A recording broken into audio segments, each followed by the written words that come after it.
다윗의 생애를 수요예배 시간에 살펴보고 있습니다. 지난번에 살펴본 다윗의 생애 내용 혹시 기억나시나요? 지난번에 살펴본 다윗은 엔게디 광야에서 그 엔게디 광야에 있던 굴에 들어온 사울을 무사히 돌려보냅니다. 자신을 모든 수단과 방법을 동원해서 제거하려고 그렇게 달려들었던 사울이었지만 다윗은 사울을 해치지 않는 거죠.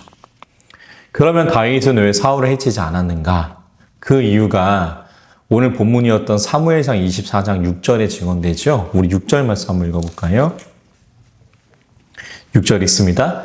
자기 사람들에게 이르되 내가 손을 들어 여호와의 기름 부음 받은 내 주를 치는 것은 여호와께서 금하시는 것이니 그는 여호와의 기름 부음 받은 자가 됨이니라 하고. 아멘.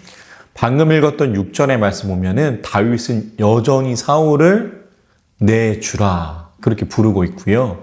방금 읽었던 6절의 말씀처럼 다윗은 하나님의 기름 부음 받은 자를 해치는 것을 하나님이 금하셨기 때문에 그렇게 다윗은 사울을 해하지 않고 그렇게 곱게 돌려보냈음을 우리는 알 수 있게 됩니다.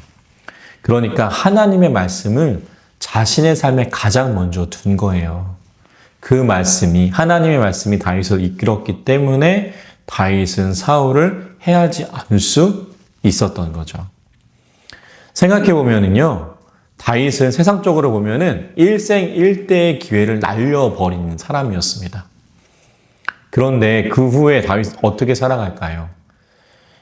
이런 기회, 일생일대의 기회를 날려버린 순간을 평생 후회하며 살아갈까요? 다들 잘 아시는 것처럼 다윗은요, 이 순간에 대한 후회로 그렇게 점철된 삶을 살아가지 않습니다. 오히려 지난주 나눴던 말씀처럼 이 기회를 통해서 내가 누구고 어디로 가야 하는지를 확인하는 거죠. 그가 확인한 나는 하나님 믿는 사람이었고요.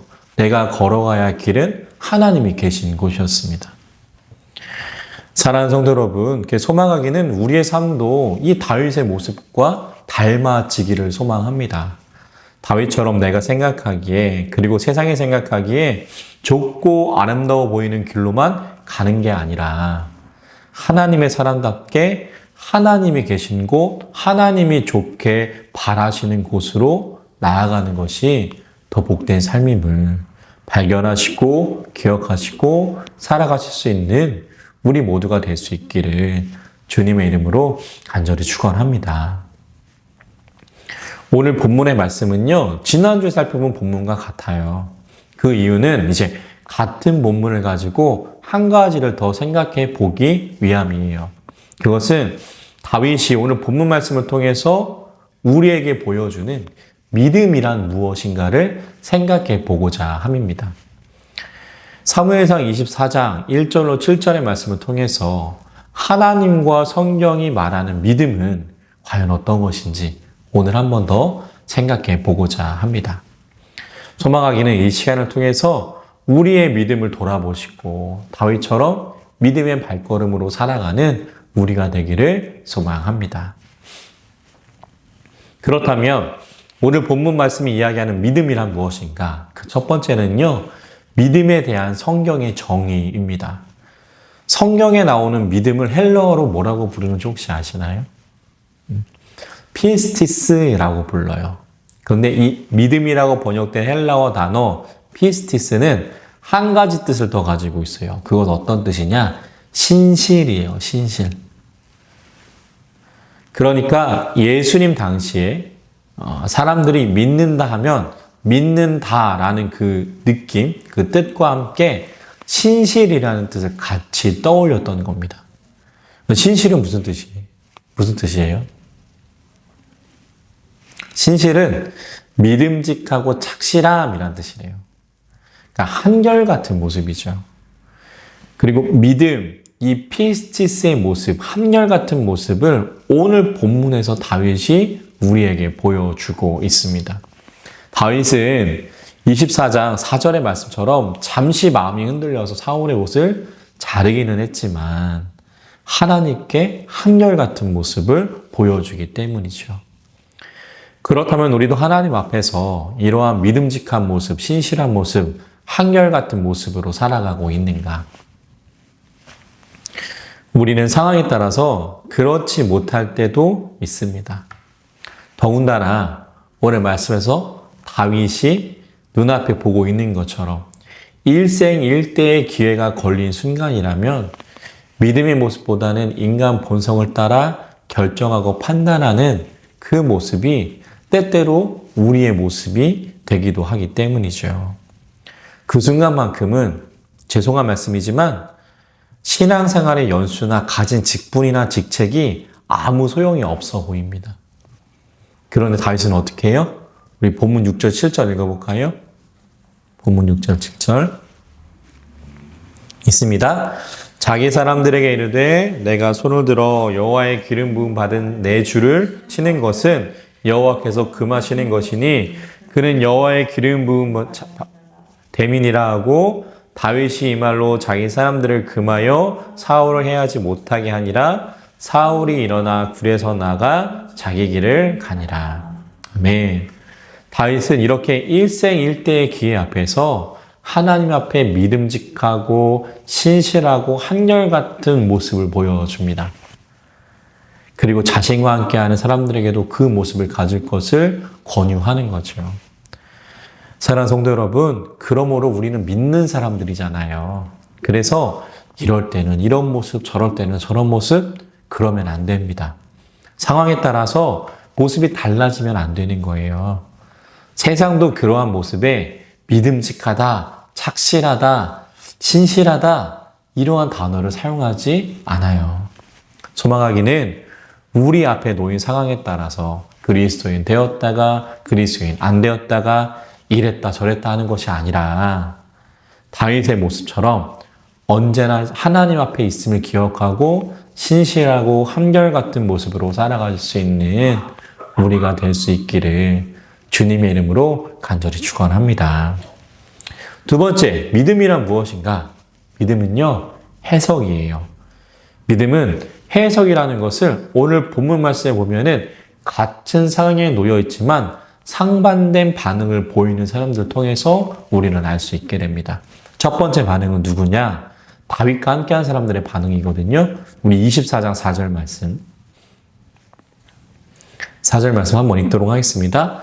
다윗 사람들이 이르되 보소서 여호와께서 당신에게 이르시기를 내가 원수를 내 손에 넘기리니 내 생각에 좋은 대로 그에게 행하라 하시더니 이것이 그날이니이다. 아니 다윗이 일어나서 사울의 겉옷자락을 가만히 베니라. 아멘.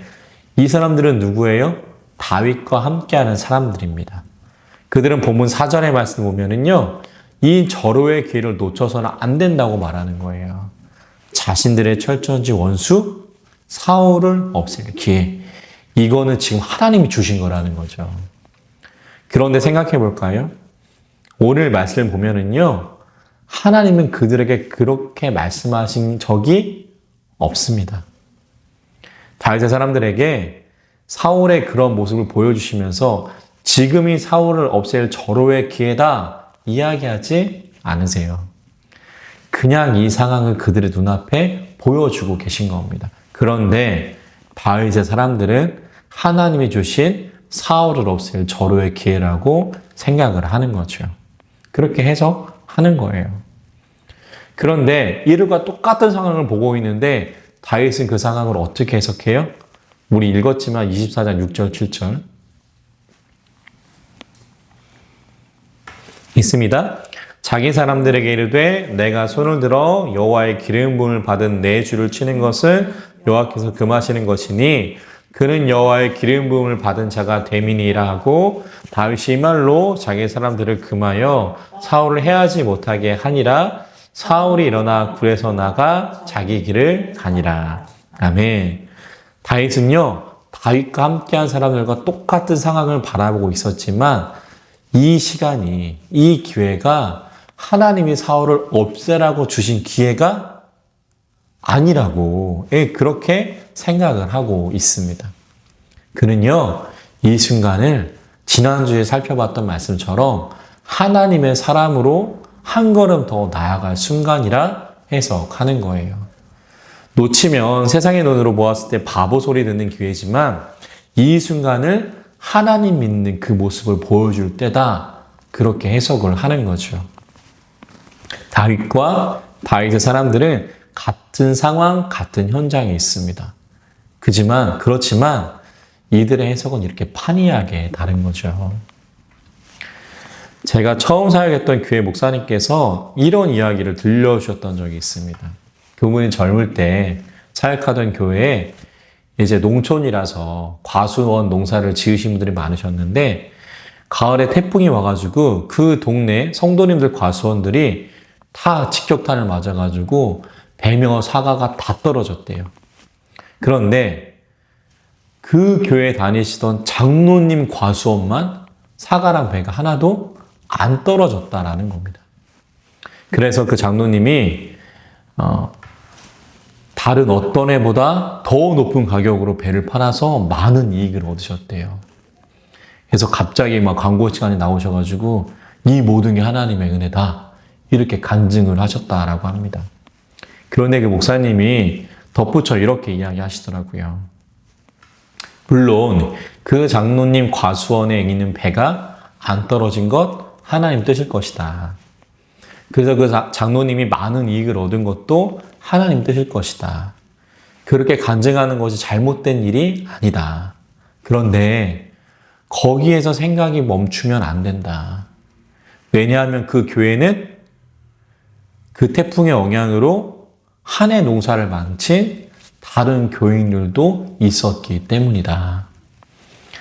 나만 하나님의 은혜를 받아서 우리 과수원 배만 안 떨어졌다라고 말한다면 그 태풍으로 인해 한 해 농사를 마친 분들은 하나님의 은혜를 못 받는 사람들이 돼버리고 만다. 그 목사님이 이런 이야기를 해주셨던 적이 있습니다. 하나님께서는 그 간증하신 장로님이나 똑같이 과수 농사를 지었다가 사과와 배가 떨어졌던 성도님들에게 아무런 말씀도 하지는 않으셨어요. 그런데 간증하신 장로님은 우리 과수원의 배가 떨어지지 않은 게 하나님의 은혜라고 그렇게 해석을 하신 거죠. 그리고 그 목사님은 과수원의 배가 떨어지지 않은 건 물론 하나님의 은혜지만 나와는 다르게 배가 떨어진 다른 성도들을 위로해야 함을 하나님이 알게 하시기 위해서 그런 기회를 주신 것이 아닌가 그렇게 해석을 하셨던 거죠. 어떤 게 하나님 뜻에 맞는 해석일까요? 어떤 것이 하나님의 뜻에 맞는 올바른 해석이 될 수 있습니까? 소망하기는 그리스도인답게 그리스도의 눈으로 우리의 삶을 바라보고 하나님의 뜻으로 우리의 삶을 해석하실 수 있는 우리 모두가 될 수 있기를 주님의 이름으로 간절히 축원합니다. 믿음이란 무엇인가?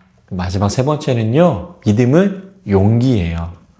믿음은 왜 용기일까요? 오늘 다윗이 보여준 모습을 통해 우리는 알 수 있습니다. 우리 또 읽어볼까요? 오늘 여러 번 읽지만 6절, 7절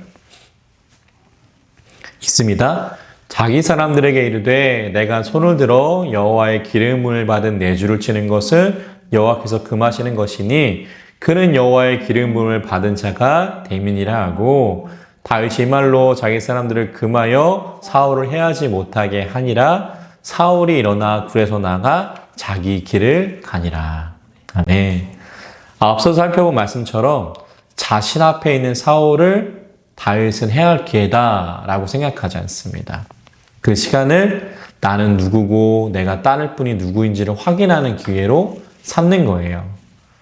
만약 다윗이 그러한 마음과 믿음으로 멈추지 않았다면, 자신의 사람들을 제어하지 않았다면 혹시 모르게 다윗의 사람들 중에 사울을 해하려고 했던 사람이 있었을 수도 있습니다. 그런데 다윗은 어떻게 해요?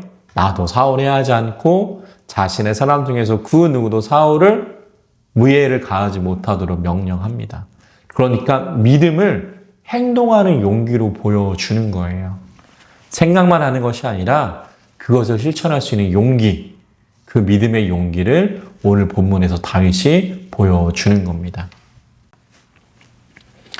우리 교회도 유튜브 채널을 운영하고 있지만 코로나19 시대 이후로 우리는 넘쳐나는 말씀의 홍수 속에 살고 있는 것만 같습니다. 어디를 보더라도요, 하나님의 말씀에 대한 설교며 이야기가 넘쳐납니다. 근데 중요한 것은 무엇일까요? 내가 들은 그 설교, 내가 들은 그 말씀을 삶으로 실천할 수 있는 오늘 다윗이 보여준 용기가 필요하다는 거예요. 그래야지 아멘. 여기에서 멈추는 게 아니라 아멘의 자리에서 나의 삶의 자리로 나아갔을 때 내가 들은 대로, 내가 깨달은 대로 살 수 있는 믿음의 용기가 우리에게 필요한 거죠.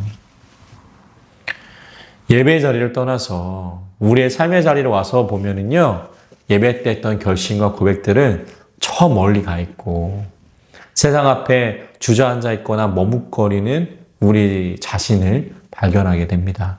아멘과 함께한 우리의 믿음의 고백들을 우리의 삶에서 보여주어야 할 때 그런 삶은 다윗처럼 하나님께 특별히 부르심을 받은 사람들에게나 있는 것이지 나는 아니야 라고 한 말 물러서는 우리를 발견하게 되는 거죠. 그러나 사랑하는 성도 여러분, 하나님은 다윗만 부르시지 않으셨어요. 저와 여러분들도 부르셨어요. 그래서 지금 우리 예배하고 있는 거잖아요. 그러므로 다윗이 보여준 내가 가진 그 믿음, 그 믿음을 보여줄 수 있는 용기가 우리에게도 있어야 합니다. 그런 세상을 바라보면 그렇게 사는 것이, 믿음의 용기를 가지고 사는 것이 바보스럽다라고 생각할 때가 있습니다. 내가 이렇게 살아도 되나? 나 이렇게 살면 망하는 거 아니야? 라고 생각할 때가 있는 거죠. 오늘 말씀 사무엘상 24장에서도 모르지만 다윗도 그러한 고민을 했을 수도 있습니다. 자신의 눈앞에 있는 그 사울을 없앨 수 있는 기회를 날려버리면서 이러다가 영영 광야 생활만 하다가 죽는 거 아니야? 이런 생각을 했을 수도 있습니다. 그런데 그 순간을 그렇게 해석하지 않고 믿음을 내어서 믿음의 용기를 가지고 나는 누구를 따르는지를 확인하는 기회로 삼은, 그리고 믿음의 용기를 보여준 다윗. 어떻게 됐을까요? 망했나요?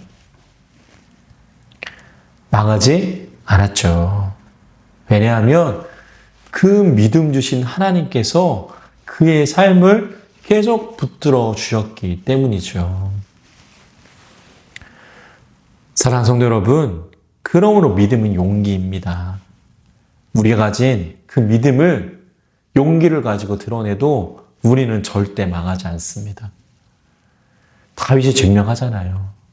그리고 지금까지 그리스도인으로 살아온 저 여러분들의 삶이 그것을 증명합니다. 소망하기는 믿음의 세 번째 부분이었던 그 믿음의 용기를 가지고 끝까지 나아가시는, 다윗이 보여주었던 믿음의 용기의 삶이 되실 수 있는 저와 성도님들 되실 수 있기를 주님의 이름으로 간절히 축원합니다. 말씀을 정리해 보겠습니다. 저희 집사람이 옛날에 윤동주 시집을 구매한 적이 있어요. 무심코 식탁 위에 있는 윤동주 시집을 들었는데 한 시가 제 눈에 들어왔습니다. 제목은 새로운 길이에요. 내를 건너서 숲으로, 고개를 넘어서 마을로, 어제도 가고 오늘도 갈 나의 길, 새로운 길. 민들레가 피고 까치가 날고 아가씨가 지나고 아기씨가 지나고 바람이 일고 나의 길은 언제나 새로운 길. 오늘도 내일도. 내를 건너 숲으로, 고개를 넘어서 마을로. 어제도 가고 오늘도 갈. 그리고 덧붙이자면 내일도 갈 나의 길, 새로운 길. 그 길은 그리스도인의 길입니다. 믿음을 가지고 신실함으로, 한결같은 모습으로, 믿음을 하나님의 뜻에 따른 올바르게 해석함으로, 믿음의 용기를 가지고 저 여러분들이 나아가야 할 길, 하나님의 부르심의 은혜를 얻은 그리스도인의 길입니다. 그 길을 어제도 오늘도 내일도 걸어가시는 우리가 되기를 소망합니다. 그리고 그 길을 언제나 저 여러분들을 그 길로 불러주신 하나님이 붙들어 주시는 길입니다. 그 하나님의 붙들어 주심을 경험하실 수 있는 남은 3일의 삶, 믿음의 모습들을 우리의 삶으로 나타낼 수 있는 우리 모두가 될 수 있기를 주님의 이름으로 간절히 축원합니다. 기도하겠습니다.